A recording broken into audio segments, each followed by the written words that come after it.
Sanjay Ratan, you have two issues. पहला आपका Shimla 4 lane के बारे में है, so this issue I am taking up first. माननीय अध्यक्ष महोदय, आपके माध्यम से मैं माननीय लोक निर्माण मंत्री महोदय से निवेदन करना चाहता हूं।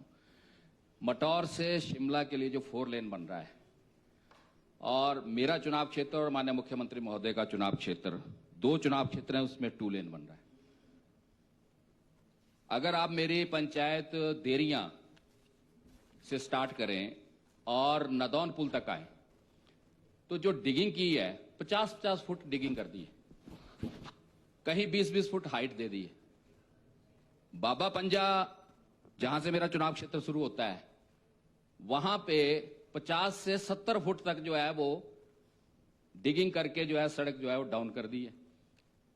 थाना गांव, देरिया गांव, उसके लिए कोई रास्ता ही नहीं है।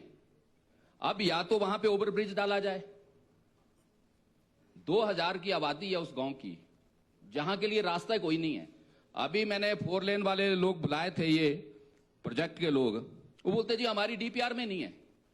भाई जब आपकी डीपीआर बनी तो वो सड़कें तो एग्जिस्ट करती थी, पीडब्ल्यूडी के रोड हैं, लोग रहते थे, तो ऐसे कौन बेवकूफ लोग थे जिन्होंने वो डीपीआर बनाई? बड़ी सीधी बात है। ये तो मानवता के साथ अन्याय हो रहा है, पशुओं के साथ अन्याय हो रहा है। लोग अपने खेत को नहीं जा सकते, अपने घर को नहीं जा सकते, अपने पशु को नहीं ले जा सकते, जाएंगे कहां लोग? और इतनी खुदाई उन्होंने कर दी हुई है कि वहां पे वो सड़क बनाने का नाम नहीं लेते हैं, कहीं पौड़ी नहीं बनाते हैं। बाबा पंजा में ये हालत कर दी हुई है। उसके बाद उन्होंने जो है वो ठेड़ा में ये हालत कर दी हुई है। नवाड़ की सड़कें बनी हुई हैं, उनकी भी कोई कनेक्टिविटी नहीं है। नवाड़ की सड़कों को भी उन्होंने छोड़ दिया हुआ है। बसदी गांव है मेरा, वहां बसदी गांव के लिए कोई जाने की सुविधा नहीं है। आज 6 महीने हो गए इन गांव के लिए बस सुविधा जो है वो सारी बंद हो चुकी है। क्विकली कोई बस नहीं जा रही है। क्विकली विद इन 2 ये सबका हाल है। आपका भी हो जाएगा जब अगर आपके यहाँ काम लगेगा तो आपका भी यही हाल होगा। मैं माननीय मंत्री महोदय से ये निवेदन करना चाहता हूं कि जो ये डीपीआरें बनती हैं तो ये ढंग से डीपीआरें बने, लोगों को मद्देनजर रख के बने, गांव को मद्देनजर रख के बने। लेकिन अब ये जो डीपीआरें बनी है और काम चला, मैंने तो कल लोगों को बोल दिया है कि अगर 4 लेन वाले लोग जो है वो काम करना बंद नहीं करते हैं तो आप धरने पे बैठ जाओ और बिल्कुल काम बंद करवा दो।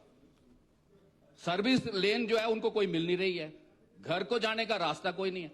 तो मैं माननीय मुख्यमंत्री महोदय के ध्यान में लाना चाहता हूं और इसका कड़ा संज्ञान लेके, क्योंकि मैंने पिछली बार भी ये क्वेश्चन लगाया था और उस वक्त आपने आश्वासन दिया था कि 4 लेन वालों से बातचीत करके हम इसका समाधान कर देंगे। आज 6 महीने हो गए, 6 महीने से लोगों को आने जाने की दिक्कत हो रही है। कोई बीमार हो जाए, एम्बुलेंस नहीं जा पा रही है, उठा के बंदा ला नहीं सकता, चढ़ने के लिए रास्ता नहीं है। तो क्या आप जो है वो इसको जो है वो जल्दी से जल्दी टाइम बाउंड करके जो है वो उनको लोगों को रास्ता प्रोवाइड करने के लिए उनको बाध्य करेंगे? ये मैं माननीय मंत्री महोदय से जानना चाहता हूं। माननीय मंत्री जी, अगर if you want to reply, if don't want you want to reply, माननीय मंत्री महोदय, इशू पर्टेन्स टू एनएचएआई। अध्यक्ष महोदय, जो ये इशू है एनएचएआई का है और मुझे ये देखते हुए दुख होता है कि अभी मैं आज सुबह बल्कि बीबीएमबी का भी किस्सा पढ़ रहा था कि हमको प्रदेश में कोई पुल बनाना है, प्रदेश में कोई खेती बाड़ी का काम करना है, उसके लिए बीबीएमबी से परमिशन लेनी पड़ती है और वही हाल हमारे एनएचएआई का है। It is very unfortunate, it is very unfortunate. प्रदेश हमारा है, प्रदेश का पानी हमारा है, प्रदेश के रिसोर्सेज हमारे हैं और फिर भी हमें जो है वो इन बॉडीज से परमिशन लेनी पड़ती है and we have to seek their guidance for these issues. This is very unfortunate and this is something that has been happening over the period of time. ये संज्ञान मुख्यमंत्री जी ने इस विषय पे लिया है। मैं आदरणीय सदस्य संजय रतन जी को इस पे विश्वास दिलाना चाहता हूं कि इस पे हमें केवल मेरे इस पे आज यहाँ पे अपना बयान देकर ये बात पूरी नहीं होगी। इसके लिए एक मैकेनिज्म फ्रेम करने की आवश्यकता है कि जो भी काम प्रदेश में बाहरली एजेंसीज द्वारा किया जा रहा है उसमें एक मैकेनिज्म बनाया जाए और प्रदेश के हितों को की सुरक्षा की जाए। ये इंस्टेंस जिसका ये कोट कर रहे हैं, ये पहले भी ऐसे इंस्टेंसेस शिमला कालका जो हमारा 4 लेन हुआ है इसमें भी हुए, जो हमारा कीरतपुर बिलासपुर मंडी आपका मनाली, कुल्लू मनाली है, उस पर भी हुए। बल्कि हमने बिलासपुर में जाके तो उसकी एक मीटिंग करी डिप्टी कमिश्नर के साथ, सारे एनएचएआई के अधिकारियों के साथ। करीबन 14 सड़कें वहां पे हमारे जो है पीडब्ल्यूडी की डैमेज करवा दी गई। हमने उसमें करीबन 20 करोड़ रुपए का मुआवजा एनएचएआई से पीडब्ल्यूडी को दिलवाने का प्रयास किया, कुछ पैसा उसमें से आया भी है। मगर ये एक रिकरिंग प्रॉब्लम हमारी पूरे प्रदेश के अंदर हो गई है। इस विषय को मैं प्राथमिकता पे मुख्यमंत्री जी से भी टेकअप करेंगे। Concern deputy commissioners of those districts also have to play a proactive role, ताकि इस तरीके की प्रॉब्लम्स हमको भविष्य में ना आए।